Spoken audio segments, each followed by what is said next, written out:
So let's go to there. We go to my little presenter view. So yeah, okay, I can't help. I've animated the first slide just for the sake of it. So what we're going to do, just so we've got a kind of a sense of where we're heading. We know the context of Jesus' mission.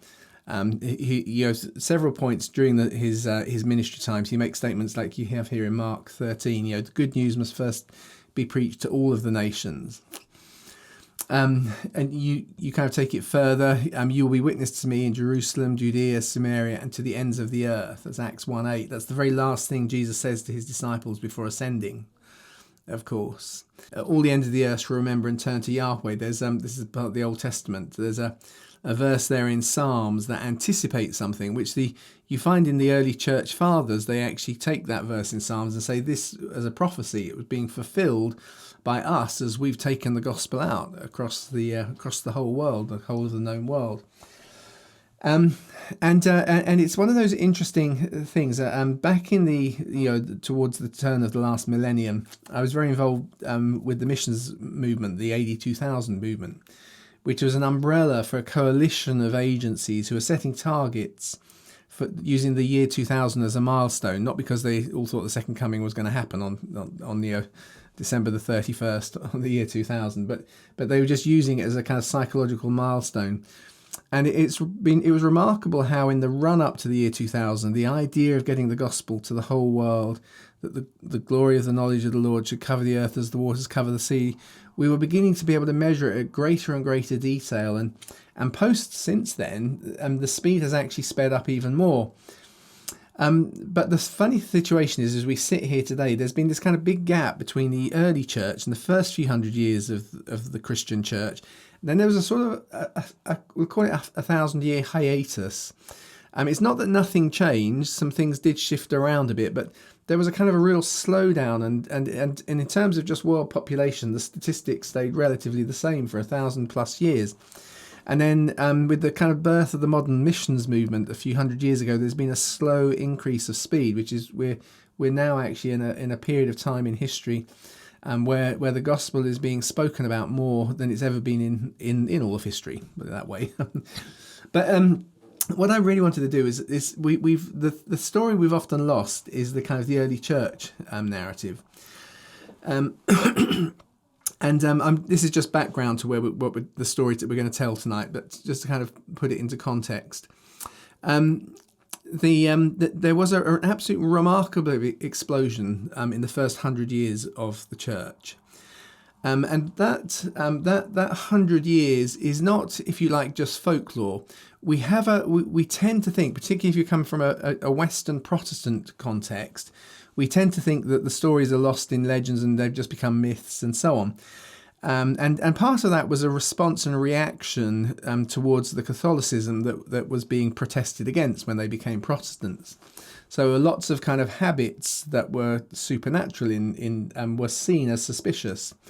And out went a whole host of traditions around some of the early church missionaries. And the things they did and who they were and how they spread around, because it was just seen as sort of papal propaganda. And then that kind of became a sort of cynical attitude, because you might have a story that has a miracle in it. We write the whole story off because either the miracle seems a bit weird, like, for instance, the talking leopard in the story of Philip the Apostle. There's an old ancient text there where he has a conversation with a leopard. That seems really weird.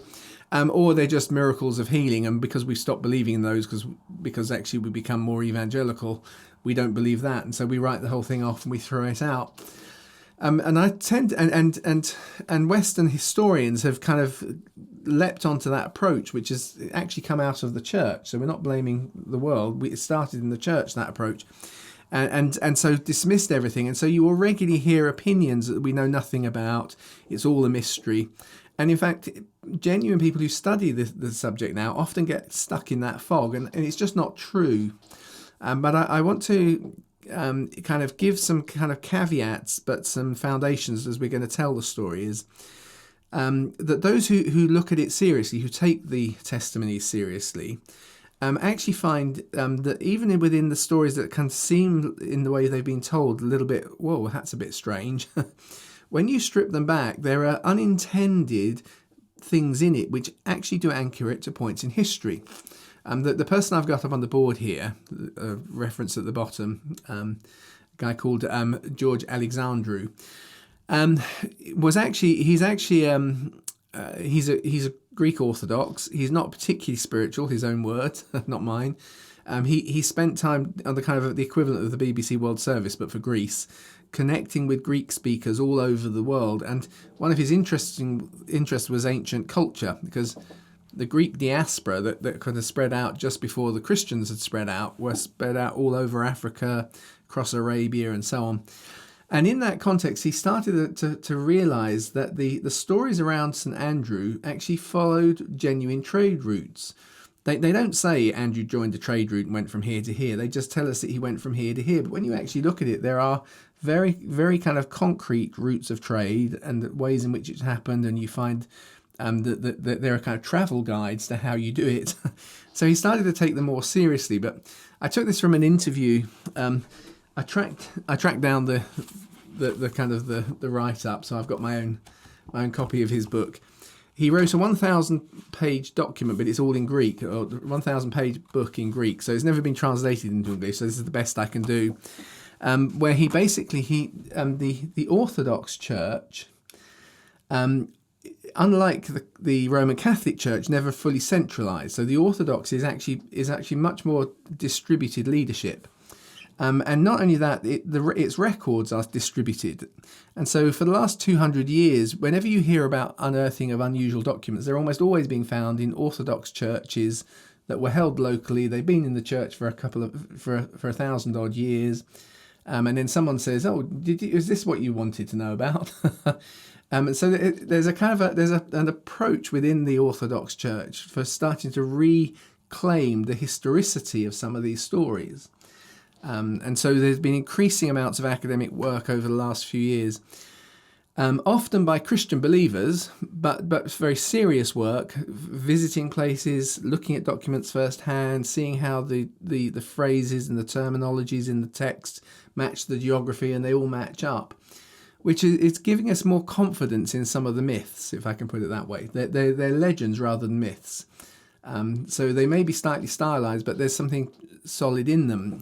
And so what I've done with the process we're going to look at is try and mix the best of those into the narrative that we're given from the New Testament. Because if you go back 200 years ago, the Tübingen School of Biblical Studies, which some of you will have heard of, was absolutely key in shredding a kind of confidence people had in Scripture. They kind of took the view that the Gospels had emerged a long time after Jesus actually lived them. They evolved in different communities, and the stories got added to, and they had a whole philosophy of how these things worked. And so they were busy doing that, and we tend to, and it's undermined a huge amount of trust that people have in ancient documents. The flip side, because there's often a flip side to these things, is they actually, Harnack, who was one of the key kind of theologians within that, researched and collected hard physical evidence of the spread of Christianity. And so while they wanted to try and make the Gospels as late as possible, as they collected more of that information, they were finding that there was real hard physical evidence for churches all over the world from a very, very early age. And we'll look at that a little bit next week. I'm just kind of giving it some context. So coming back to this, because otherwise if we spend this long on every slide, this is just taking a quote from this guy, George Alexandru, who's tracked the story of Andrew's travels very thoroughly. And in his interview, he makes his point, said that the Greek words to the ends of the earth, they're very precise, and they're not in any sense allegorical. They actually mean something in the ancient world. Not surprising, it is the kind of boundaries of the civilized world, the world that is understood by the Romans and so on. The ancient geographers use this phrase as a precise geographical definition. So when the apostles accomplished this, the apostles accomplished this, is borne out by the church historian Tertullian. So Tertullian is writing around 170 AD, and he writes this. He says, "We have deacons and priests, and we have churches to the ends of the earth." So it's not hyperbolic. It's actually making a kind of a real concrete statement. So he actually describes the places that he means by the ends of the earth. So there's the Sarmatians, Sub-Saharan Africa, the British Isles, the Scythians. The territory of the Sarmatians, he kind of points out, stretches from the Caspian Sea right the way across from Mongolia and up to Siberia. It's an enormous area. And Tertullian is claiming we have churches there in 170. This is actually some of what Tertullian wrote. I was giving you as an example. So the apostles appointed the Psalms of David. He's referring to that reference in Psalm 22 that I put up right at the beginning, where it says that your worship of God has gone out throughout the whole earth. So he's saying that actually it's the apostles who are being referenced by that psalm. And he said, into the universal earth, he says, is gone out their sound, to the ends of the earth their words, for upon whom else has the universal nation believed? But upon Christ, who is already come, from whom the nations believe, Parthians, Medes, Elamites, those who inhabit Mesopotamia, Armenia, Phrygia, Cappadocia, and those who dwell in Pontus and Asia and Pamphylia, tarriers in Egypt, inhabitants of the region of Africa, which is beyond Cyrene, and sojourners, yes. But actually, that is all quite close to home. That's not that far from Jerusalem, if you look at it on a map. But he then goes on and says, and in Jerusalem, Jews and all other nations, as for instance, by this time, the varied races of the Gaetulians, the manifold confines of the Moors, the limits of the Spains. If you watch the video, you'll have seen all of this beforehand, so I won't necessarily read through it. But you're getting that idea. By 170 AD, he's actually listing and naming places that he's claiming the church is well established in. And in its context, outside the edges of China, that was pretty much the whole of that central landmass that he's talking about. So those are further afield. The world was not badly understood. Around 150 AD, Ptolemy had produced a world map. These are reproductions from his notes. That's how he saw it. You can see the Mediterranean Sea. He's not quite sure how far Africa drops down into, but the Mediterranean Sea is up here. This is the China Sea. Sorry, I'm pointing. You can't. Yeah, there you go. That's the China Sea, and there you go. That's the Mediterranean Sea. But actually, this map is a reproduction from 150. People understood the edges. They were fuzzy about. Didn't quite know what was happening around those edges, which is why it looks odd around the edge. But you can see the central areas are all pretty solid. Here are the regions that have just been referenced by Tertullian, which you watched on that video. This is a map of the British Isles that he worked out. So this is the map of the British Isles from 150 AD. And you can see that Scotland has been kind of bent over to the west. And as a result, we're not quite sure. And it's all to do with lines of latitude and longitude when you're trying to make them flat. No one's quite sure exactly how it works. So we're not sure whether that little island that's called Thule at the top there, is that Iceland or is it perhaps Norway peeking in? We're not really sure, but there you go. It helps us understand the things. I mentioned therefore the bits that weren't so well known by the Romans were pushing into China, because China had an empire, so they kind of were mutually a bit kind of stuck away from each other, to kind of avoid war. But really fascinatingly, 2005. Unfortunately, this man who's now died, Wang Weifan, was a key Chinese theologian who worked tirelessly in the underground church before it kind of stepped into a bit more into the light.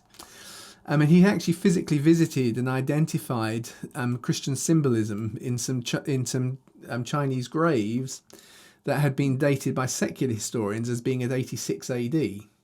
So the little rubbings that you're taking there, he wasn't able to get out of the thing the kind of scientific evidence we might like, but that's understandable in the communist state. So he had to take rubbings of them. The rubbings you're looking there, he would say, are one of several kind of nativity scenes you find in some of these Christian graves. So there's magi, you can see shepherds, there's the little kind of tableau, the family in the middle, shepherds on the other side, and then and because they're done symbolically, you can say that those little guys creeping on the far side are assassins. That's how they were depicted in Chinese art, which of course is Herod sending the soldiers to kill the Christ. So there's a kind of that there's one idea. There's some more if we just kind of go on. I particularly like the bronze bowl with 5 loaves and 2 fish on it, some other nativity scenes and so on. And although it's not so obvious, I haven't put them graphically, but in terms of Chinese symbolism, there are ideas of resurrection which are often related to a lamb or to a ram. Lots of these tombs in this area are marked with a lamb, which is not usual in Chinese culture. It's not a natural symbol, and they're often a lamb that is associated with a phoenix riding on the back, which is a resurrected lamb, you see. So I'm just kind of highlighting these things. These are physical things that kind of compound and go with and fit some of the stories we hear from the early church. So just to kind of give some context then, I'm not going to unpack this particularly. Most of you will know, if you come to the sessions I teach regularly, that I take an early view of the development of the Gospels. I was first put onto that by John Wenham's book, Redating the Synoptic Gospels, which I've got around me somewhere, but I won't pull it down now. I totally accepted that the Gospels weren't written till 70 or 80, which is the standard position, but actually reading his book highlighted to me that the only reason that we have that is it's not a good position for anybody. It's just a compromise. It's as late as those who don't want to believe the Gospels are true can make it, because beyond that, it becomes untenable to say that the Gospels were written after that. But it's not actually as early as the evidence within the Gospels and the evidence from the early church give us. And so as I've looked at those things, I take a view, and we're going to be unpacking it as we run through the story tonight, that Matthew, as the early church always believed, is the foundational gospel. It comes out in sections that are being issued by Matthew. It's what we read about in Acts as the apostles devoting themselves to the ministry of the word, which is they're collecting the stories into units that can be taught from and discipled from. And that happens pretty much from the beginning of the resurrection. Mark is written in the first visit of Peter to Rome, which is around 40, so therefore is about 44 AD. It's just after that. We'll explain a little bit more as we get there. Luke is in first draft, starting around chapter 3 from about 49 onwards. And he probably produces his first draft by about 55 AD. He supplements the material when he spends 2 years living in Palestine. Of course, it wasn't called Palestine then, but that Caesarea Maritima, and in Jerusalem when Paul is under lock and key there, and he's got access to people. And it's finally completed when he gets to Rome, which is where it gets its preface and is addressed to Theophilus and so on. John Wenham doesn't cover John, but by my own kind of working out, I've set a date of around 67, I think, is when it looks like it's written. Again, we're not doing that tonight, so I won't try and justify it all. But I just wanted to kind of I've covered some of these things in my Living the Life series, which is on the YouTube channel. You can always look at if you need to. So where are we going to go? So this week we're looking at Pentecost, the persecution, which happens in 44 AD, because there's quite a key consolidating period at the beginning. Then there's a sudden explosion of the church into the Gentile world. So I'm calling that Mystery to the Gentiles. That's part 2. And then the final week we'll talk about the legacy of the apostles, which will take us beyond the end of when the New Testament was being written. But actually we find the physical evidence of these churches all covering now pretty much the whole world. So that's the way we'll go. So let me slow myself down a little bit, because I want the story to be really interesting and engaging, because I think I love doing this, because it helps for me scripture to come alive when you see the stories. So Pentecost persecution. So the disciples are all in Jerusalem. This is what Jesus told them to do. This is kind of this first couple of years. I'm giving you a kind of an upfront. This is where we're going. The first couple of years, they're all there in Jerusalem. They build a kind of a bit of a mega church there before it starts to naturally disperse, as we'll see. And that's the period they're teaching centrally. They're consolidating a kind of standard versions of the stories of Jesus. There are so many stories, and so many people have seen stuff that to teach consistently and sensibly, they need to be the arbiters of what those stories are. So they are issuing a formal set of version of those stories, which eventually is going to become Matthew's Gospel, which becomes the foundation of Luke and Mark as well. So they're selecting key incidents amongst themselves. They're telling the stories from a generic perspective rather than from any one person's perspective. Mark's Gospel is told from Peter's perspective, for instance, and that's part of the difference between the two accounts. And there's occasional fulfillment comments, but very often those fulfillment comments will be, they're to be explored more in the discussion and the teaching kind of conversations. So we start in 33 AD, it's mid-May. Again, and my apologies if I'm not explaining why I go for the 33 AD date for the crucifixion. You just have to accept that I do. You can shift it 3 years back if you'd like to. It's not too complicated. So there are 120 followers in Jerusalem. They're all gathered together. Tradition tells us the location is the house of John Mark's family. And then the Holy Spirit falls. We know the story well. 3,000 people respond. They're Jews and proselytes from every part of the old Greek Empire, the territories and from Rome as well.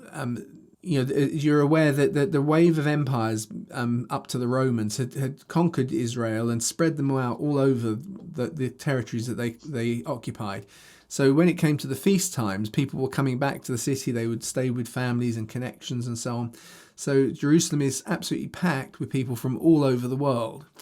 And we have that list, and you watched the video, you saw that those are those places we're going to find dominate the early phase of the growth of the church. So they're all coming together, but not all of them have got permanent residence in Jerusalem. They'll have been dwelling there perhaps for a month or so, from Passover right up to Pentecost. So they've been dwelling there. The Holy Spirit falls. They hear the gospel in their own language. They get an opportunity to sit under the apostles, to hear the stories firsthand, be trained and taught.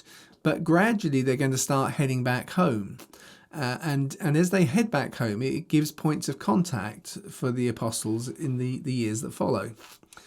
So during this period, it's 33 AD, the apostles start working together. They select and they teach those key events. So that's why all 12 had to be with Jesus from the beginning, because they're all bringing their perspective in. Read about that in Acts. The teaching, therefore, is centralised in the temple precinct, but breaking of bread and fellowship and prayer and so on are happening house to house as numbers keep on growing. But then there's a lame man who gets healed, and suddenly numbers jump up to over 5,000. So we've gone through 3,000, and that's a pretty solid large number, but probably people start slowly drifting back to their home countries. Suddenly we've got this jump, another 5,000. The temple is still open for gatherings and teachings, but it's now being contested because the miracle stories are spreading, and it's now beginning to attract the attention of the priestly caste that, of course, have crucified Jesus. So continue to teach with such big crowds in the temple when it's not a feast period suddenly stands out. So people are coming in also, we read about, from the surrounding cities. And so it's not surprising that there's this pressure then to actually start to move the teaching into homes. But of course, the problem with that is you now have to teach from a different perspective. You could have Peter and John preaching and teaching in the temple, but as they start to attract attention and criticism, that has to move. How do you make sure that what's being taught house to house is sticking to the script? And of course, the answer is you have a script. So, of course, the apostles get actually arrested in Acts 5. They get released by an angel and they return straight to the temple to teach and preach. But because of that incident, there are now people who want to kill them. And eventually, of course, they beat the apostles and they're threatened and they're released. So they can't do what they have been doing now for a while. So there's that need to standard and multiply and disseminate their teaching for less public consumption, i.e. in people's homes. Matthew, I would argue, has been specifically selected by Jesus to actually be part of this task. We read in Papias, who lived from 60 AD to 130, so very close to the time of Jesus. Although he's quoted by Eusebius, so he's probably slightly paraphrased, but the source is really of this generation. He's born just after the events we're talking about now. He tells us that Matthew had compiled reports, or logia, in a Hebrew dialect, but each interpreted them as they could. So his Papias actually tells us that he heard that story from John the Elder and a guy called Aristian, both of whom were disciples of Jesus. They're members of the 72. And they're well known by those who study and read the early church fathers. They're kind of key figures. So just to kind of put this little model up, the way, therefore, the Gospels come about, which will fit into the story as we tell it, is that Matthew, I believe, is being issued from this kind of central Jerusalem church in units. Those of you who know the shape of Matthew, you'll notice it is made up of 5 or possibly 6 sermons that then go with collections of miracle stories. So it looks like it was issued in sections. It's a very simple way of putting it, which actually makes sense, that it probably was issued in sections. And in terms of the technology, that was about the limit of it. Towards the end of the 1st century, the codex is going to be invented, which was a way of binding loose pages together into a book. But until it was invented, you had to hold your loose pages together, tied up with a ribbon or something. So you didn't want to have too many pages because they got lost and out of order. So you can see how actually Matthew's structure is conducive to that idea of small sections of writing rather than massive scrolls. They're not yet on scroll format, so issuing it in sections. But as we're going to see, it becomes the foundation of Mark, because the story is put together from all of the 12. Matthew made notes and he then writes them down. But it's collecting the knowledge of all 12.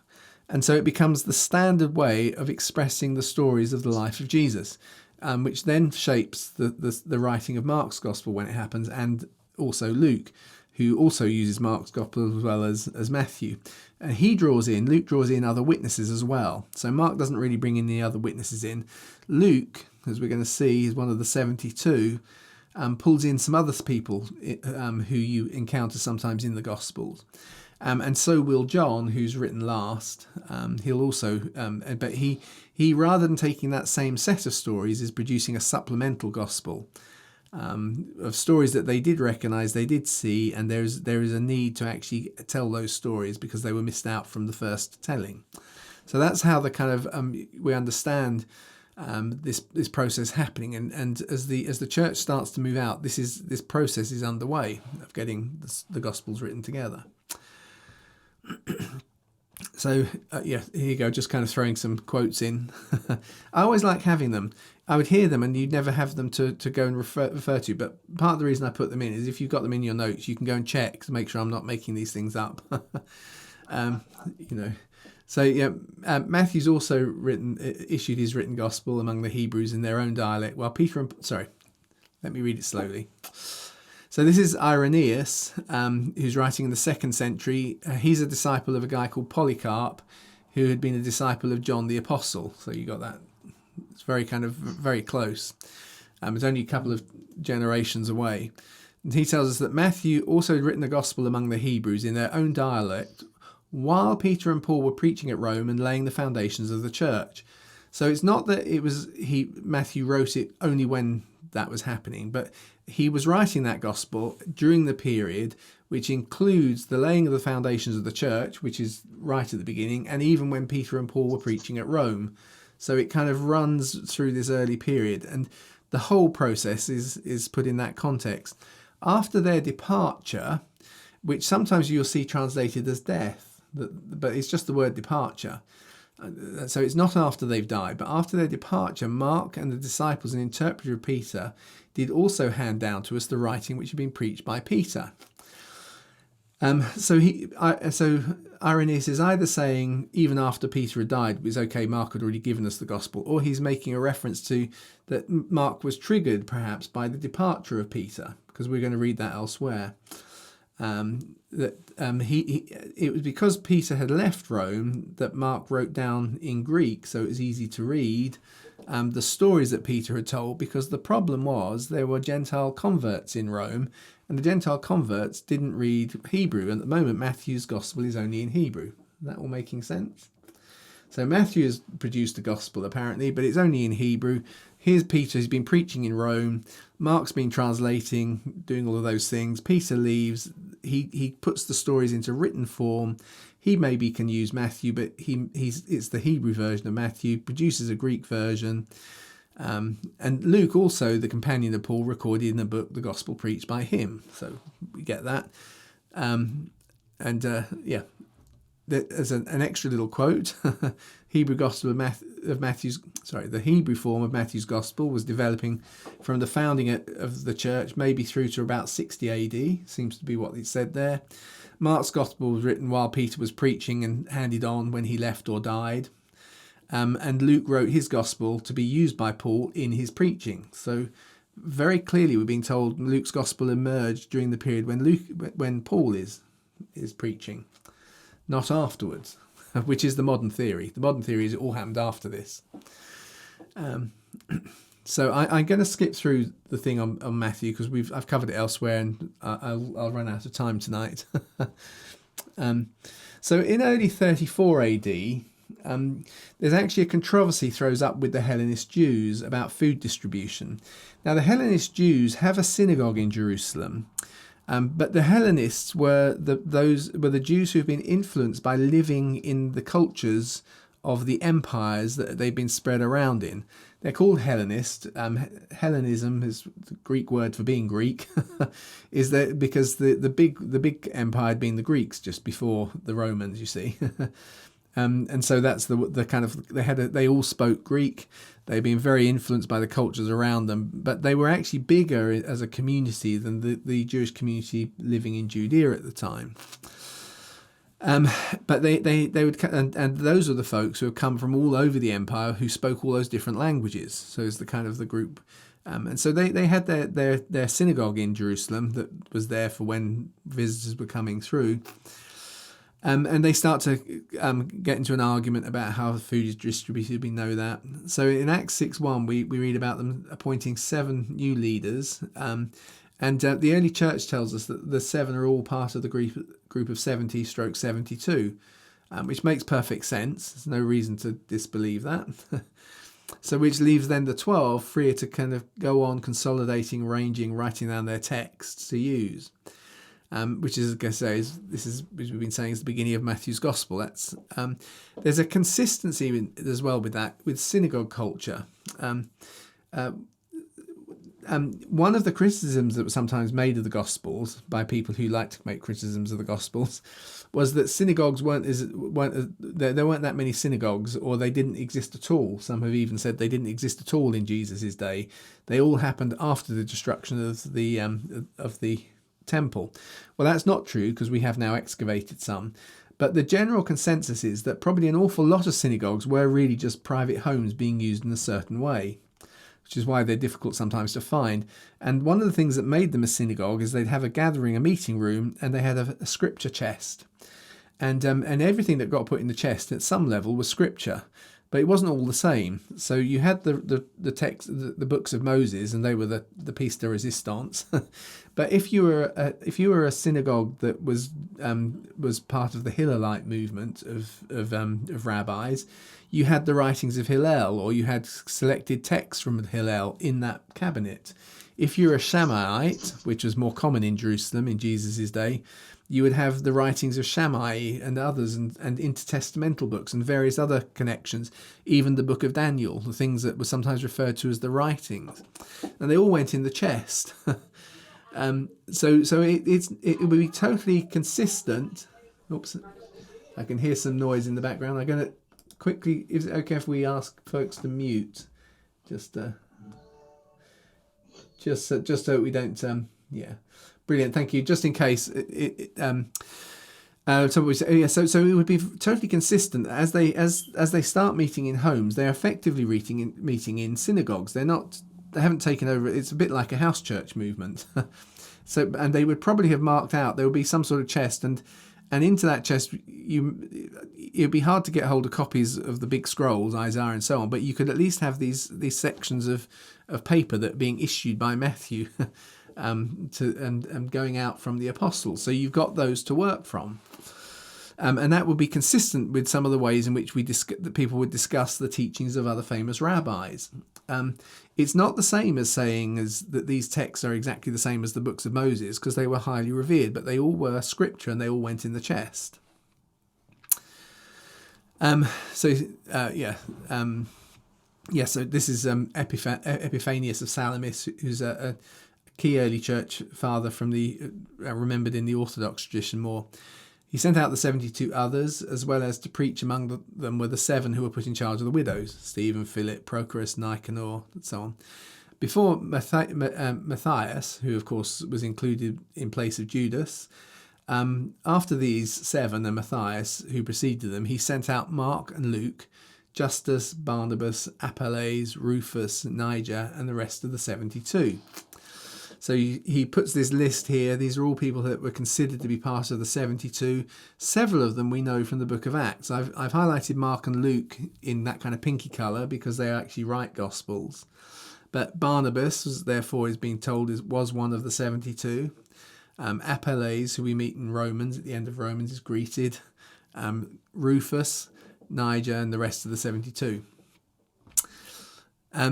So it's late 34 AD, and one of those guys, Stephen, gets into an argument with the Hellenist Jews. Remember, they'd been distributing and making sure the Hellenist widows aren't being excluded. And they drag him before the council, and of course Stephen is martyred. And a persecution starts. The reason I said a kind of persecution is because the persecutions are going to get bigger as we go through history. But it's this kind of first persecution. And so most of the believers are scattered. So a lot of those who've been staying in the area but come from elsewhere are probably going to use this opportunity to start heading out again. So they scatter out through Judea and Samaria. The 12 stay in Jerusalem. Stephen is buried. The reference by devout men is possibly a reference to Essenes. There seems to be some evidence that occasionally Essenes were referred to as being devout people, devout men. With loud lamentations, which implies, again, would go with the Essenes, as they were deliberately criticising the Pharisees and the Sanhedrin for what's happened. It's a terrible thing. It implies a public rebuke. And actually, within that context, Saul, as a young man who has been a disciple of a member of the Sanhedrin and is well trusted, is given the task and takes it on fervently of persecuting those believers. So they start to scatter all over the place. So some are headed towards Syria and Damascus. We know that because that's where Paul goes to look for them next. I've touched on that a while ago. I've got the slide about synagogues are rare, speculated transition. We've touched that. But of course it does mean is that actually it gives you something very concrete for Paul to look at when he goes on his house-to-house search. You know, have you ever wondered why he's searching house to house? Why not just go and ask around and find out who's a Christian? Well, that's not good enough as evidence. But if you go into someone's house and you find a scripture chest and it's got the teachings of Jesus in it, then you've got something that you can actually blame those people for. So probably the context of Paul's house-to-house search is looking for evidence of those bits of Matthew, those texts that eventually become Matthew's gospel. Again, going back to a quote from Eusebius, who tells us at that time, and that at that time is between the deaths of Stephen and James. So actually some point between 34 and 40 AD.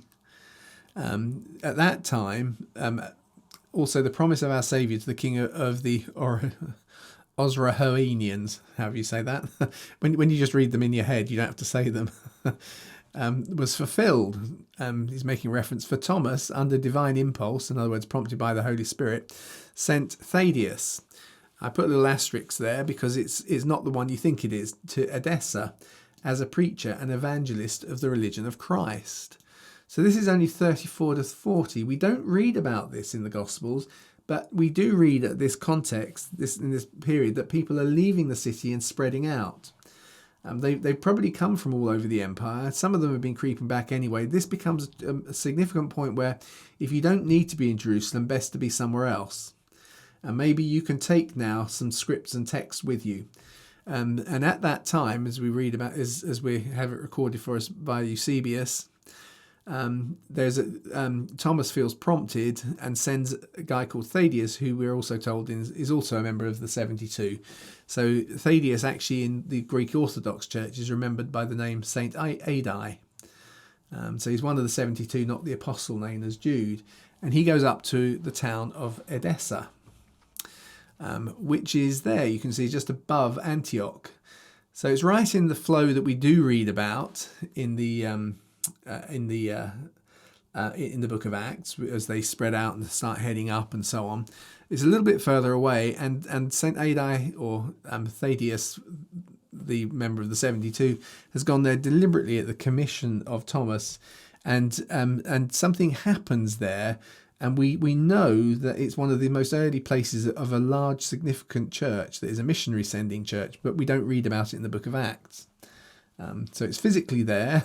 It has traditions that go right the way back to the 2nd century, and this is telling us that actually the tradition started in the 1st century, and very specifically because of a guy being sent from Jerusalem.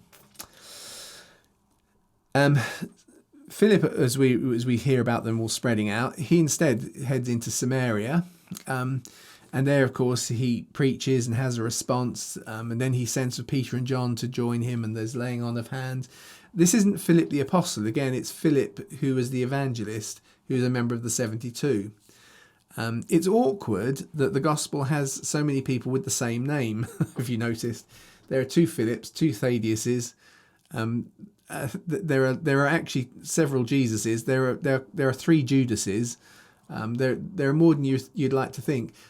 Strangely, it's actually one of the things that makes it actually the Gospels look authentic, is if you're kind of constructing it, you choose names that are easy to distinguish. But when there really are people called John, you just call them John, and then you have to work out, coming back to it, who they are. So this is Philip the Evangelist. He's gone into Samaria. There's a Samarian Pentecost. It's in the region where, when Jesus is coming through, John had said to Jesus, we should call down fire from heaven to burn them up. So there is fire comes down from heaven, but it's not burning them up. It's doing something different for them. So when the disciples, James and John, saw this, there you go, there's the quote. They said, Lord, why don't you command fire to come down from the sky? I do like the kind of humour in that John is back there and the fire really is falling, but for their blessing. So the gospel is now gone into Samaria. Not only that, but they've had hands laid on them. They've been filled with the Holy Spirit. So Peter and John, as they return to Jerusalem, they're preaching to other Samaritan villages, so which would probably include Sychar, where Jesus had met the woman at the well, of course, and had made that promise that the times are coming soon. It's a fulfillment of that, when people who worship in spirit and truth are really worshipping. So they're preaching as they go. But as they approach Jerusalem, Philip is kind of prompted to continue on south. This is where we come back to now George Alexander in his research. I just read that little quote. I know I didn't want to make traditions out of legends. I just wanted to follow the sources and see where they led. But he actually starts Andrew's missionary work at about this same period, and in the Samaritans with Samaritans in Judea in about 34 AD. So that's the traditions you find around Andrew, which would make sense. Peter and John come back to Jerusalem, having taught their way through several villages of Samaritans and into Judea, back to Jerusalem. Philip is moving on. Maybe Andrew just picks up the responsibility. Peter is coming back to kind of get back to the Jerusalem church, and maybe Andrew goes out. And that seems to be when the story starts of Andrew's missionary work. So Andrew heads into Samaria to consolidate perhaps that work that's initiated by Philip, Peter and John. Meanwhile, Philip is heading down towards Gaza, and he meets the Ethiopian eunuch. So he never makes it to Gaza. After meeting the Ethiopian eunuch, he gets snatched away by the Spirit to Azotus, which is on the coast. We'll have a look on the map in a minute, where he starts preaching his way upwards towards Caesarea over a period of a few years. So the name of the Ethiopian eunuch has come to us pretty kind of solidly as being Simeon Bacchus. The early church are a bit confused as to whether he's a Jew or half Jewish, but as a eunuch he would have been excluded from the temple, of course. So no one who's been emasculated by crushing or cutting may enter the assembly of the Lord. Again, to give it the context, In particular, in the Hellenistic Jews, there were many who had married people who weren't themselves Jewish. So do you remember the case with Timothy, where Paul takes Timothy and has him circumcised? That Timothy can claim to be Jewish, but he's sort of not really in the system.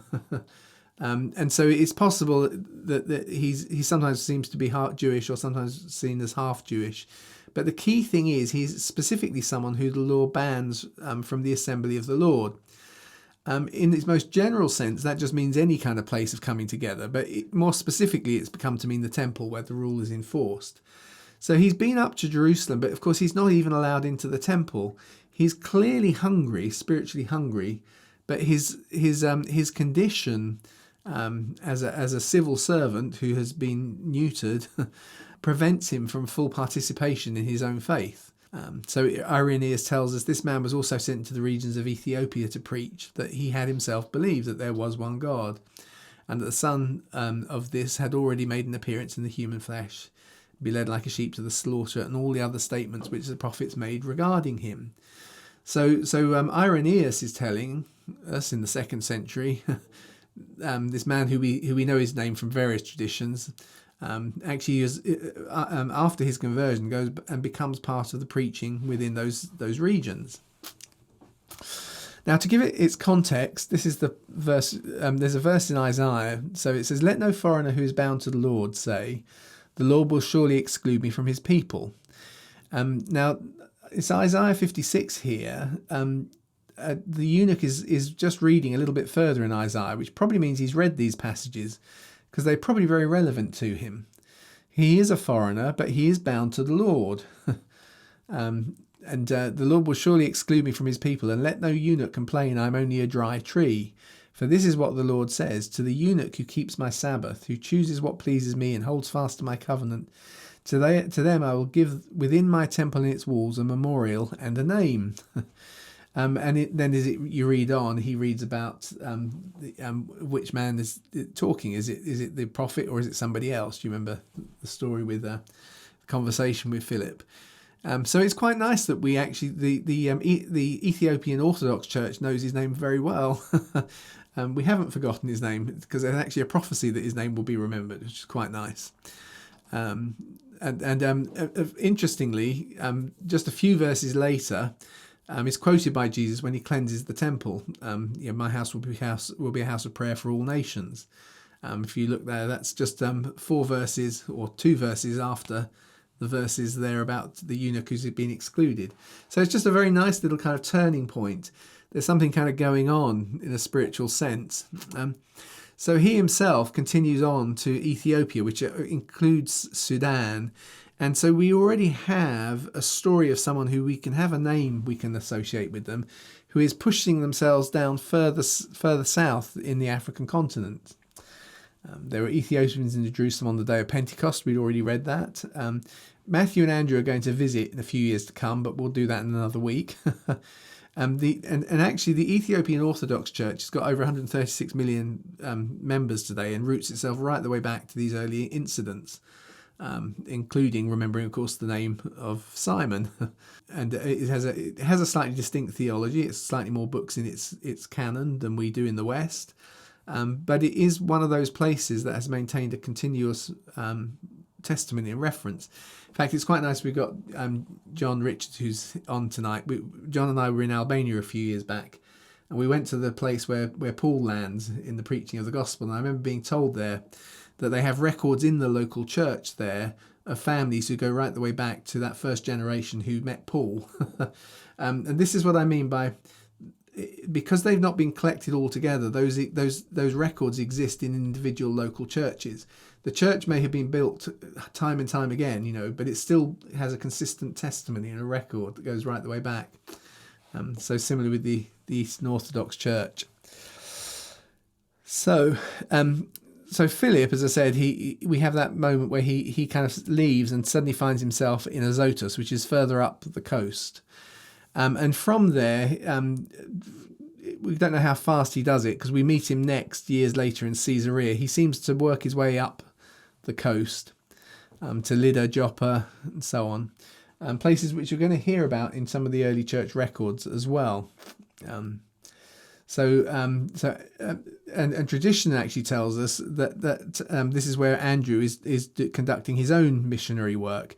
So Philip, he's perhaps going to reconnect a little bit with Andrew, who's pushed out from Jerusalem into these same regions.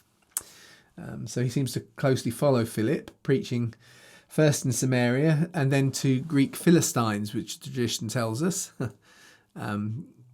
meaning Greek people who lived along that coast, before he goes up to Lydda as well. But then eventually Andrew heads right up north towards Edessa, and then he turns around and comes back to Jerusalem. But all of those places that we hear about in Andrew's story, we've heard about in other stories, you see.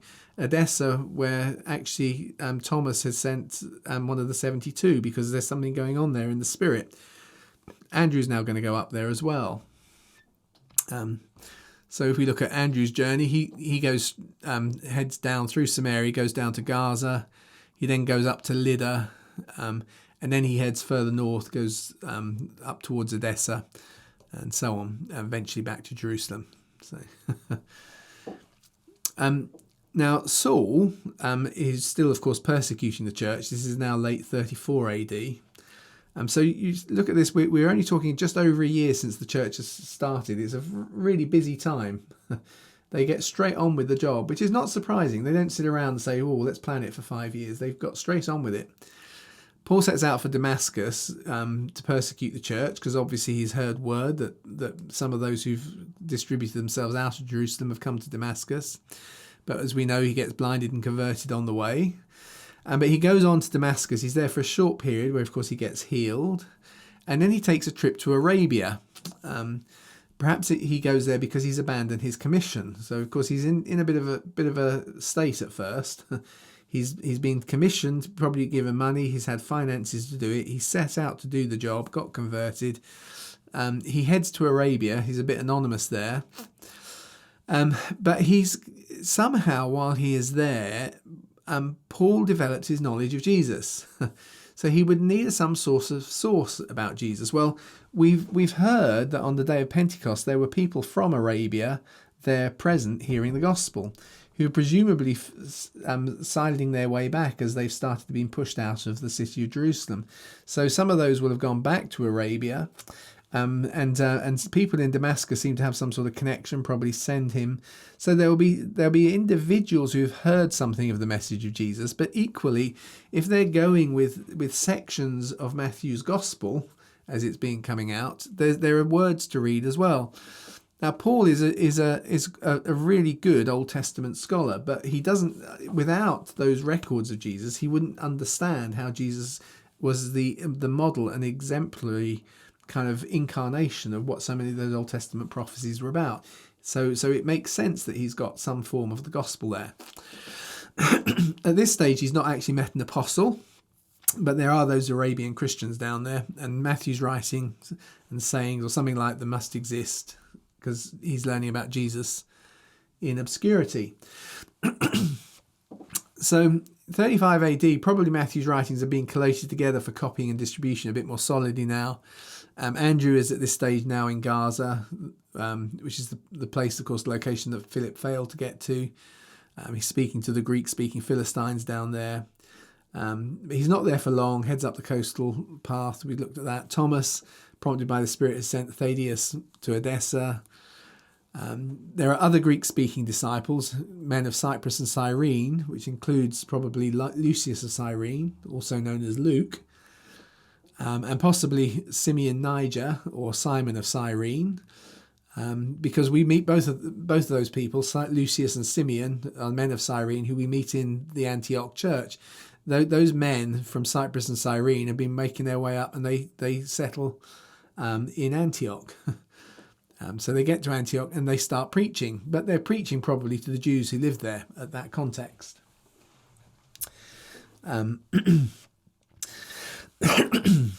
So just a quick kind of comment on Luke or Lucius. Some of you have heard me talk on this before, but it's very strongly understood in the early church that Lucius of Cyrene is Luke who wrote the gospel. Modern scholarship said no, it's not. And the reason they said it's not, just so you understand, is that Lucius they said Luke is not short for Lucius. Luke is short for Lukassos. But then we found an inscription of somebody called Lucius, who's then in the same inscription referred to as as Luke. So that idea is just not true. So there's no contradiction it's not a valid contradiction. The early church tell us the character we meet as Lucius of Cyrene is the Luke who wrote the gospel. And here we hear about him coming with others from Cyrene to Antioch. So this is from Ephraim of Syria, another early church father. But Saul and Barnabas, who carried food for the saints in Jerusalem, returned with John, who was called Mark, and so did Luke of Cyrene. But both of these are evangelists and wrote before the discipleship of Paul. Now notice that both Mark and Luke of Cyrene, the testimony is they wrote before Paul started to teach and preach, or before his discipleship. They were writing something. So John, who's called Mark, and Luke of Cyrene, something about their gospels had started even before Paul had started his missionary work. Can you see how the early church is constantly saying that the gospels were emerging much, much earlier? And it makes sense in the story context as we look at it. So it implies that Luke was because we know Luke talks about others in plural who've written before, which probably means that Mark as well as Matthew is there. So he probably draws on both of those, and it implies that Paul used these Gospels to teach and preach from. So when he goes elsewhere and is teaching and preaching, he's probably using these Gospels, which were written in Greek. So Lucy of Rome in 1621 is probably Lucius of Acts. So we read about that. There were in the church that was in Antioch certain prophets and teachers, Barnabas and Simeon, that's called Niger, and Lucius of Cyrene, and Manaen, who was brought up with Herod the Tetrarch. So it's probably one of those men of Cyrene, because he becomes a leader there at the church. So Lucius of Cyrene, who becomes Luke, is a leader at the church even before Paul gets there. Paul at this point, still call him Saul at this point, is still in Arabia. His stay there could be up to 3 years. It's just so he's still there at the moment. Peter at this stage is 35 AD, is moving around through Galilee, Judea, Samaria. He's consolidating the believers in those places. None of them are more than a day or two's walk away. He's probably bringing updates to Matthew's text with him as those things are in process of being developed. So you can see by 35 AD, just 2 years after Jesus, that there's about a 100-mile radius shifted slightly towards the north of Jerusalem, which the church has some sort of it has some sort of establishment. There are lots of little house communities now in that region. Paul's down in Arabia. Luke and others are heading towards Antioch. Andrew has gone down as far as Gaza, but that's still probably within that kind of basic sphere around Jerusalem. And Thaddeus, Saint Adai, has been sent up to Edessa in Turkey. This is basically where we've got to as we read about it 2 years later. We're now looking at the kind of period from 36 to 42. So during this, what we're going to find is that the gathered church is going to, the diaspora is definitely going to head back at this stage. And the apostles start to have to travel a bit further afield to actually support them with various ministry trips. And they bring their official authorized reports of Jesus' teaching. I put that comment there. The codex hasn't yet been invented, so they're probably coming out in their sections, the way that Matthew is broken up, if you look at the structure of the gospel. So Saul, I put now Paul. We don't know at what point he starts going by the name Paul. We don't hear that it's a word from the Lord. It's much more likely, because it was quite common, as a Roman citizen, he would have 3 names. So he's Jewish, he'd have a Jewish name. So that's Saul. He will have a Roman name, which he can go by when it's very common for people to take a name that's very similar to, in sound or whatever, to their Hebrew name. So Paul is probably the name he's always gone by when he's in the Greek-speaking Roman world. He's Saul when he's in Jerusalem, in Judea and amongst Hebrews, and he's Paul when he's outside. That makes sense. So he's now back in Damascus. We read about that in Galatians 1 after he's been in Arabia, and he becomes a nuisance because he goes and talks in the synagogues and debates with people and starts preaching and confounding the Jews. He even starts his own synagogue because he has disciples. So if he's got his own disciples, he will have his own synagogue to go with that. So he's not going down popularly with the Jews living in up there in Damascus. Peter and the other leaders down in Jerusalem are continuing to strengthen the church that is currently in Judea, Samaria and Galilee, and only marginally outside of that. Now, by about 36, if we put the story of Andrew's first travels together, he's probably reached Edessa, which is up there. We think of it in Turkey. Thaddeus is already there. His presence when Andrew goes up gets mixed up about King Agbar the fourth, who becomes a Christian around 50 AD. But it's probably not even yet anywhere near that. But that's how Andrew gets mixed up in the story of the first king to receive Jesus in the early church. So here we go. Here's a little icon of St. Adai. Here's his journey. This is Andrew's journey. He goes up to visit St. Adai in Edessa. And then, which is actually in the 37 AD, Caligula becomes emperor. Now we're going to see Caligula triggers all sorts of things with the church. But one of the things he does that causes a real impact on the shape of the church is he makes his childhood friend Herod Agrippa the king of the territory that used to belong to Philip the Tetrarch. So Philip the Tetrarch is that kind of pinkish area at the top if you're looking at that map up there. So he's been made king of that region. Let's go on. Here we go. Yeah.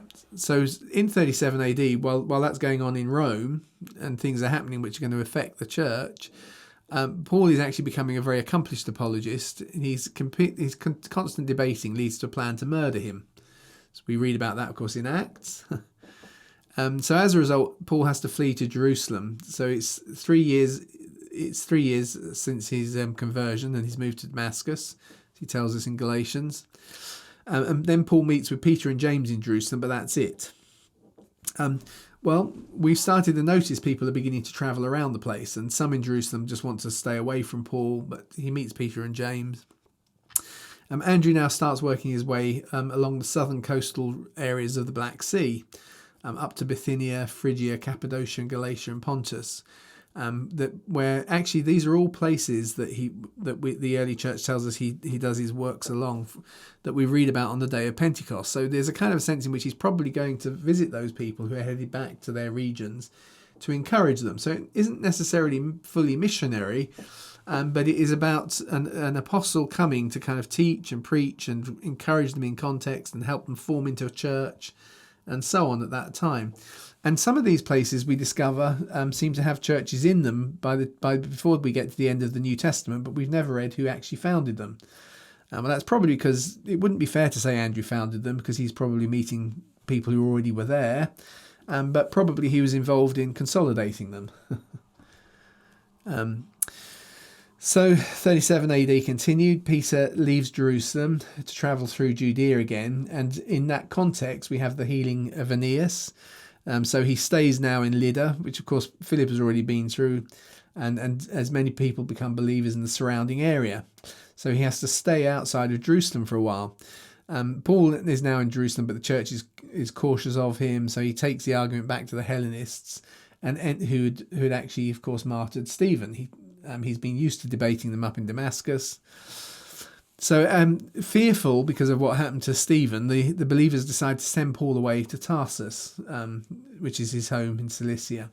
So he goes via Caesarea, which is at the bottom of Syria. So their concern could imply that there was a serious physical attack on on Paul, which might be being referenced in 2 Corinthians when he talks about being attacked. So it may have actually happened to him. But it does actually restore stability in Jerusalem. Hopefully people are following it. It's not too painful to listen to. Now, here's an interesting little thing. 37 AD, the gospel spreads to Britain, and Tiberius dies. There's a little throw in just to surprise everyone. It's a bit legendary, this one, but I thought I'd put it in because it fits the framework. something that happens, and it's always complicated for us now. We're in the 20th century. If you look back through church records, not just church records, through historical records, you will often find references to things that have been lost. And so there is a kind of although this text is actually from the 5th century, 5th, 6th century, and just because the things have been lost doesn't mean they didn't happen. That's really what I was driving at. And there's a really good example when we're looking at the traditions around we know in about 15th or 16th century, or is it no, it's 14th century, about the 14th century, there is a reference to the fact that everybody seems to know that there is a tradition that in the year before Jesus' birth there was a triple conjunction of the planets. And in this text says that so and so was commissioned to try and work out what year that was, and he fails because his maths isn't good enough and people hadn't got computers, so he doesn't find it. But when I was about 15 or 16, astronomy with their computers found there was a conjunction of the planets in 6 AD. In 6 BC, and everyone really got excited, and it became part of the Star of Bethlehem was probably a conjunction of the planets, which actually isn't what the tradition said. It said that happened the year before Jesus was born, but in one sense what it did is it proved that it was a reasonable statement, even though we had lost the original source. That makes sense. That kind of thing happens all the time. So I'll let you know, even though the source itself is not from sort of about the end of the 5th century, but as I read it out, meanwhile, in the island, stiff with frost and cold, that's us, by the way, in a far distant corner of the earth, that's us again, remote from the visible sun, he, the true Son, even Christ, first yields his rays, his precepts, just in case we didn't get that. He spread not only from the temporal firmament, but from the highest arc of heaven beyond all of time, his bright gleam to the whole world in the latest days, as we know, of Tiberius Caesar. Though these precepts had a lukewarm reception from the inhabitants. So it's legendary, but if you ask a modern historian, when did Christianity come to Britain? And they'll say, well, it came in about the 4th century. But, no, they say but you can find these little evidences, kind of Christian symbols, which probably came with some soldiers and some other things that go way back. So we are aware of real physical evidence of the Christian faith, but not as an established religion, but in the hands of individuals, if that makes sense, in the travelling world, which is roughly what it's saying here. And what he's saying is it got here in the last year of Tiberius Caesar. Well, that was 37 AD. And actually we have other traditions that kind of go back and would date to about the 40s AD. They are legendary, but they consistently come back to a similar period, if that makes sense. So just thought I'd throw it on there. So what we know of Andrew's travels, again, these are according to records that are held in local churches, traditions that say after he left there, he came here. So Andrew leaves Edessa, he moves on to Byzantium, where he's going to appoint one of the 72, St. Stachys, as bishop. Now, what does that mean? So presumably, St. Stachys, who's one of the 72, as they've dispersed, has gone back to his hometown, or the region he came from. And as Andrew goes up there and reconnects with him and the group of other believers that have spread out there from those early days of the days of Pentecost, he appoints him to be not only the church leader, but as a bishop, he's giving him responsibility over the wider area. He's saying, you ministered with Jesus, you walked with Jesus, you were part of the 72 like I was. You know more. You've got some text, but you also know more. So let's give you responsibility. Please can you take responsibility for this wider area? That seems to be my reading of what it means when it says he appoints him as a bishop. So there we go. There's a original photograph from the 1st century AD. Yeah, whatever. So at this stage, remember Peter, who's down there, had been staying around Lydia because the whole region is kind of turning to the Lord, and he's helping build a stronger church there. He's based in Joppa, which we read about in Acts, for a long period because of the raising of Dorcas, and there's an extended period at Lydda to facilitate the revival. So it's possible that Peter actually reconnects with Philip at that point, although we don't read about it explicitly because he's moving through those cities So we read about that earlier in Acts. And then, of course, from there is that Peter goes up to visit Cornelius in Caesarea. And the Holy Spirit then falls on the Gentiles. So we notice that Paul has passed through Caesarea in the preceding months because he went off to Tarsus. So we don't know what believers there are there. And Philip may have gone up to Caesarea as well at this point. But the incident with Cornelius is quite key because it's a step in the right direction. Because obviously we know the story of how the Holy Spirit now is falling on Gentiles. So if we look at what's happened as the Holy Spirit has fallen on them, it's people who shouldn't be qualified to teach are now teaching. And then when we met the Ethiopian eunuch, he's probably half Jewish, but he's excluded. He's kind of in an ambiguous state, but he receives the Lord and goes off as a missionary. But now here's a new thing, which is actually Gentiles getting filled with the Holy Spirit. There's nothing now different between those who are, and so it throws a new, we call it a spanner in the works, but it's actually a good seed. It produces fruit as things goes on. So the news starts to spread now through the church that Gentiles are now being accepted as believers, and because Peter has had that strong vision, that strong experience. And as we get near this first phase, as we kind of head towards the end of this evening, we're going to see that this impact of now it's going to Gentiles. So we've been reaching out to Jews in this kind of region, in an extended region around Jerusalem and around Judea. But now suddenly something has happened, and God-fearing Gentiles are now being received and eaten with. So in Antioch, the Hellenists, who are Jewish but have been influenced anyway by Greek culture, who've been preaching to the Jews, suddenly somehow now start preaching to the Greeks, perhaps because they've heard the story. Perhaps it's because they preach at a festival, because Josephus tells us that lots of the Romans and Greeks used to attend the Jewish festivals, so they would hear preaching that going there. So suddenly that incident with Cornelius seems to have got out. As the news goes out, it's triggered a change of behaviour up there in Antioch. And so the Jerusalem church hears about Gentile converts in Antioch and send Barnabas up as a help. So he probably brings the latest version of Matthew's writings, still in Hebrew. He consolidates and grows the new Jewish and Gentile congregation. This is the first time.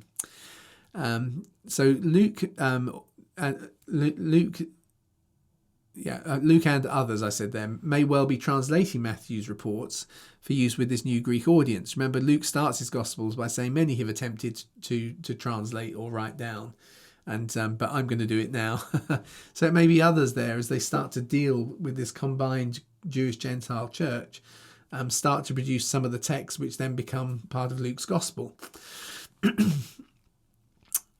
So Andrew at this stage is actually visiting along the south coast of the Black Sea. Now, 39 AD, Herod Agrippa now gets given Galilee and Perea as well. So his territory is now bigger than anyone since Herod the Great. No, it's not, sorry. So his territory is now more than half the size of Herod the Great's. It still lacks Samaria and Judea. And Judea, of course, has the prize of Jerusalem in it. But that's happening in 39 AD. So this is Agrippa's territory. So you can see it's just the green area, really, that is missing. So Andrew returns to Jerusalem, having gone around below the Black Sea. All of the places along the south of the Black Sea are referenced on the day of Pentecost. They're all along there. So he's presumably been going to those places.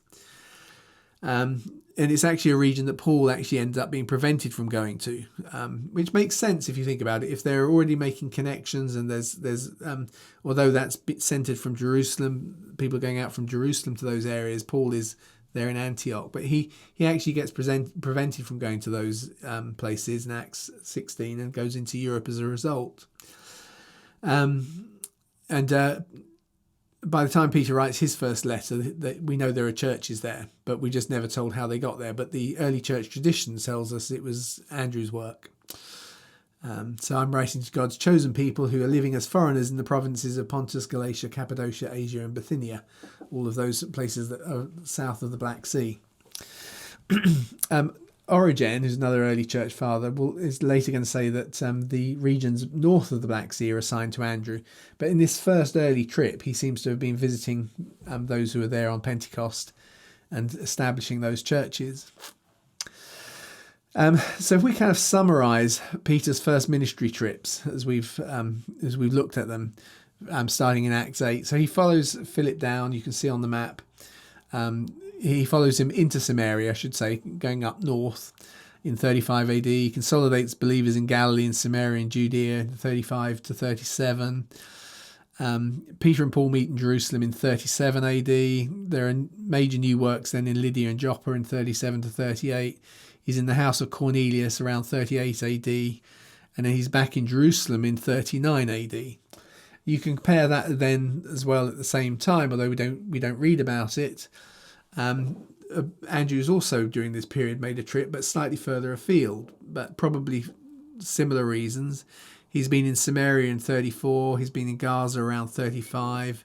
He gets up to Edessa around 36 AD. He then is up in Bithynia and northern Galatian regions.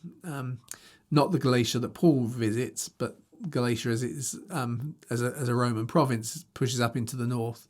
He goes into Roman Asia in 38, and he gets right the way across to Armenia before turning back to Jerusalem in 39 AD. And that's built from, as I say, the traditions and stories of individual churches based along those routes, who tell about how he comes to them. But it fits a model, and it fits those places that we read about people have come from the days of Pentecost, and it's in keeping with the phase of growth that's going on. It's also interesting that Andrew is far away from home, 34 to 39, at the same sort of period as I'm writing that Matthew is being consolidated and the events are being told. Because you'll actually notice how often Andrew seems to be the fourth member of Andrew, Peter, James, and John, except that it's often Peter, James, and John, and Andrew doesn't seem to be there. And it may well simply be that because he's absent while their stories are being put together, and let's not confuse people who say, who the heck's Andrew? I've never heard of Andrew, because he's not there. So that's just my little kind of observation from me. It might explain a little bit why sometimes Andrew gets missed from the four of them. They're a natural four, but very often we just read about three of them. So let's go on. We're about to hit a kind of key moment, so stick with it. We've got 7 minutes to get there before the big transition happens. So 39 to 40, Barnabas is sent up to strengthen the church in Antioch. So he after he gets there, he consolidates and he grows the church. As it grows, it seems to either whether he's supplemented or whether he pulls the team together, but he brings back Saul, now maybe Paul, from Tarsus, to join his team, which includes Luke, Simon, Niger, and Manian. Well, Simon, Niger, and Manian we probably know from the Gospels. In 40 AD, the believers are first called Christians, which is probably a mark of the fact that they are no longer really a Jewish sect as they're being seen from the outside, because they've got now Gentiles in it as well. And it's this moment, this kind of key moment, there's a group of prophets come up from Jerusalem to visit Antioch. And Agabus prophesies about a worldwide famine, which is going to happen during Claudius's reign, but we're not there yet. It's still Caligula's reign at the moment. He just prophesies there's a famine coming. And the response isn't, we do something straight away because the famine starts tomorrow. It is that they all commit that when it comes, they're going to help out. So they make that commitment. So we kind of move on. Keep going. 40 AD is quite significant. So as I say, Barnabas has brought Paul from Tarsus, but Caligula has started dressing up as various gods, and now he declares that he is a god and gives himself the title Neos Helios. So suddenly you're living in an empire that is ruled over by a god, and yet you're preaching a kingdom in which Jesus is God. And towards the end of the year, Caligula actually sets up his image, or at least he tries to. We can't tell whether he succeeded or not, but he tries to set up his image in the Temple of Jerusalem. And that is quite clearly something that Jesus has prophesied. It's the abomination of desolation that Jesus prophesies, which signals the beginning of difficult times. So Matthew 24:15. So the period of peace for the church is now looking under threat. If you read Matthew's gospel, he'll say, the abomination of desolation, then let the reader understand. It's kind of, or when you see, it's kind of almost as though that little bit of Matthew has been amended to say, this is now happening right now. He talks about when you see the abomination of desolation in the holy place, and so on. And it's actually happening. Caligula is trying to set his image up and declaring himself to be God, not God, as opposed to Yahweh, I should say. And timing-wise, it fits really well with Daniel's 70 weeks. The 70 Sabbaths, or 7 years, are determined, starting with a decree and then followed by a 49-year period, followed by a 434-year period, then followed by a 7-year period. I'm not reading the prophecy. It's one of those things you can look at. But then there's a final 7-year period. So you put those together. I put them along the bottom. Ezra's decree is issued in 457 BC. There's a 49-year period after which actually the Old Testament has been completed. So that first 49-year period, the Old Testament is done. Then there's 434 years, which takes us up to 27 AD. And then there's a 7-year period during which the Messiah is going to come, do everything he needs to do, and it will all be complete. So in that period between 27 and 34 AD, everything's supposed to happen. But then there is a final, you see, because there's a final year that we often forget about. You add the final 7-year period, takes us up to 41 AD, which is just where we're hitting right now. And actually we read in Daniel that things that are going to happen there are going to signal a war that is going to desolate and destroy the temple. Now, the temple doesn't get destroyed then, but something happens then which the church understands as a sign of that.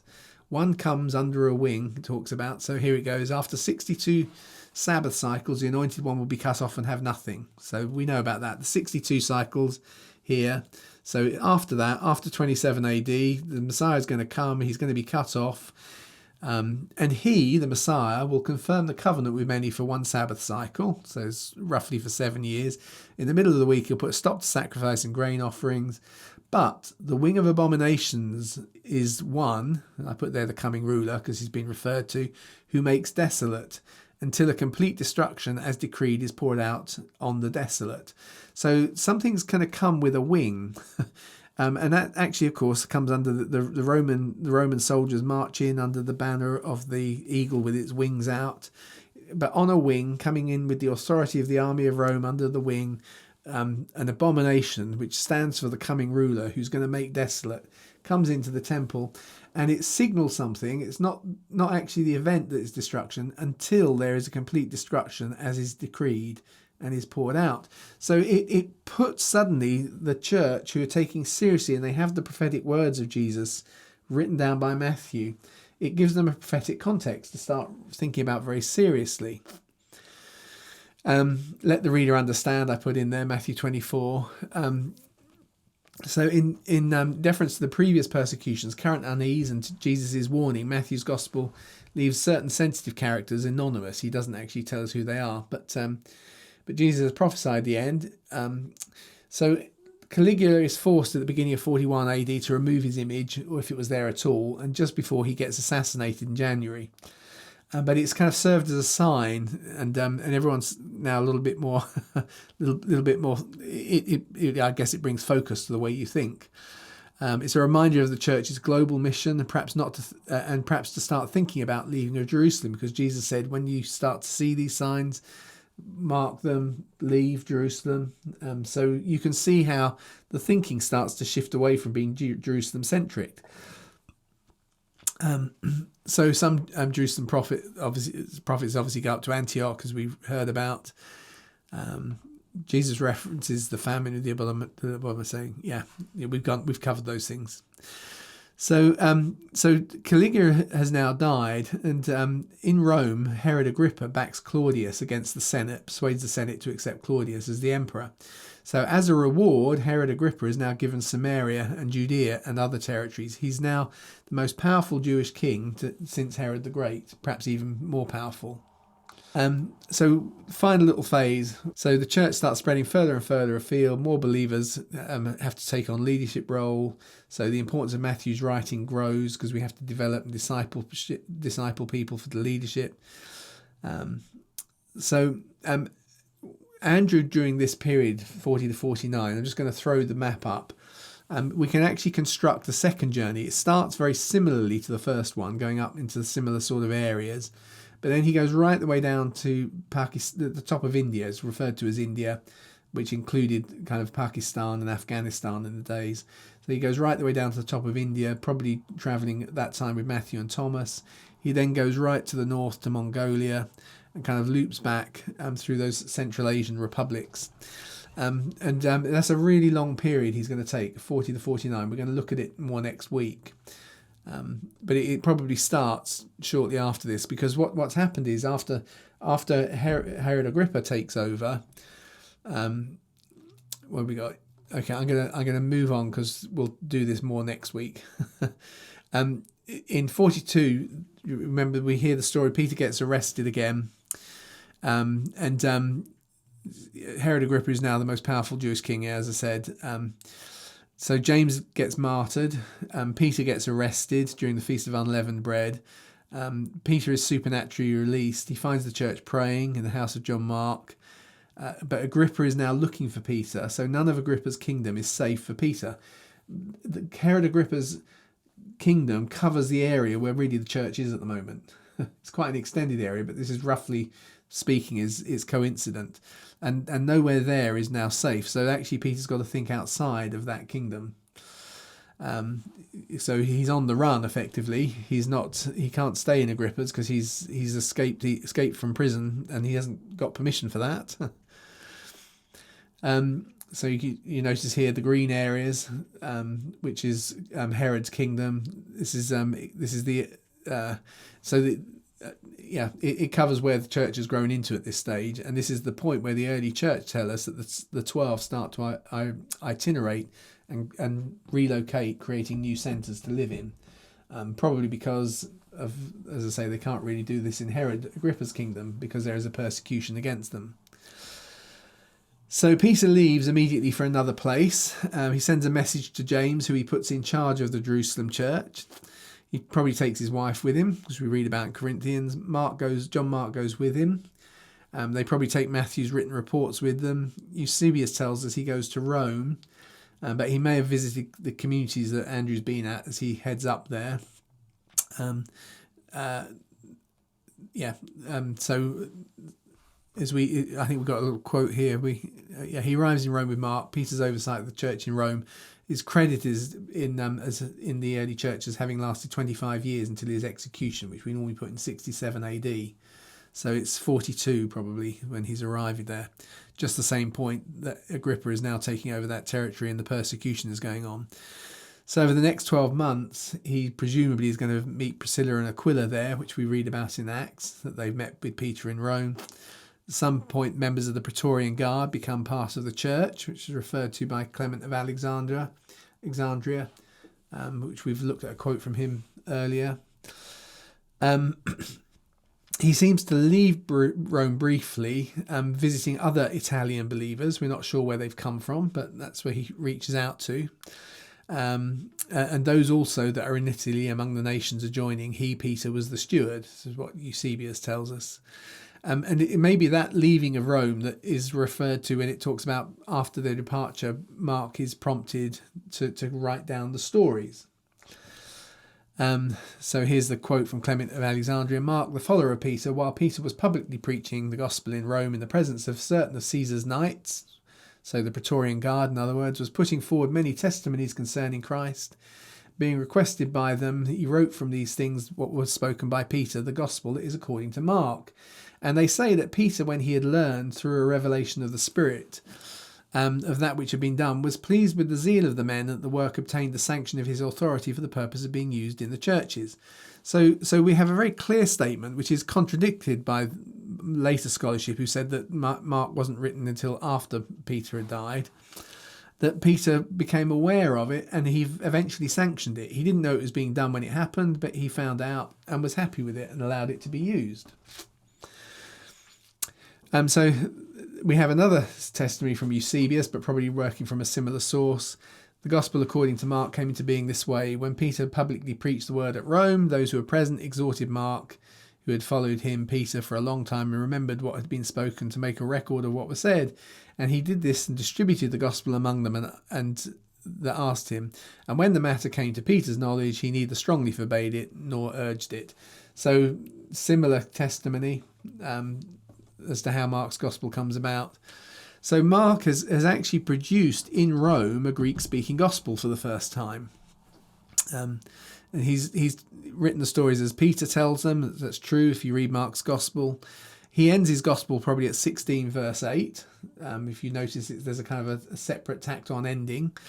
And it's simply with the assertion of Peter that he's met the risen Jesus, because you can imagine from Peter's point of view that becomes the launch pad for his own more personal testimony. So Mark preserves the same anonymities that Matthew has had. Matthew's put them in because the church is being persecuted, so he doesn't sometimes mention and name people. We often think, why doesn't he name that person?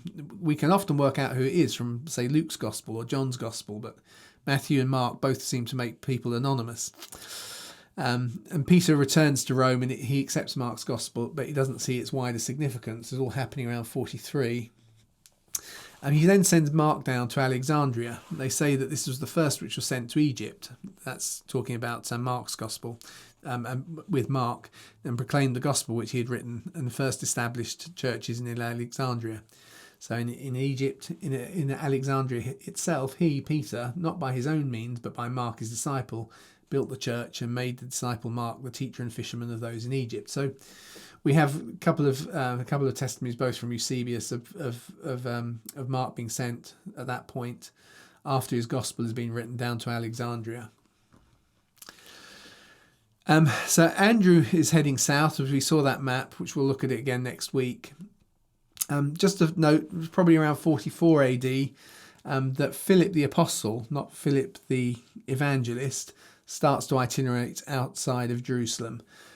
So we know that his travels are mainly not that far from home. They're mainly in Syria and Anatolia. But what's interesting is he travels with his sister, Mariamne, and sometimes he's with Bartholomew before he gets martyred in the late 60s. But the early church records tell us that that's the area he's moving around in. So the text there is full of fantastic accounts, like a talking leopard and a talking goat. But the underlying geography matches the various kind of church traditions. So as we come to 44 AD, this is where we're about to leave, Herod Agrippa dies, which makes it easier now for Peter to return to Judea and Jerusalem. Oops, there you go. And we are now ready for a new phase. There's been this catastrophic moment of persecution that has forced the apostles to think outside of the kind of the regions around Judea, Galilee and Samaria and so on, where they have been operating, where they are strong. But we have tendrils that are reaching out into the wider world, up towards Turkey and the Black Sea, down towards the top of Egypt, and into the kind of the northern parts of Africa, and we now have a newly mobile church. So what we're going to look at next week is the way in which in the wider Roman Empire we find the gospel going out, particularly to the Jew first and also to the Greek. We find it works through the Jewish diaspora. But then starts to take in brand new kind of pagan converts. So we'll do probably up until, we'll be doing, I think I said on there, we've done Pentecost to just 44. I think we get to 57 AD next week. Anyway, we've taken a little bit longer than we should, but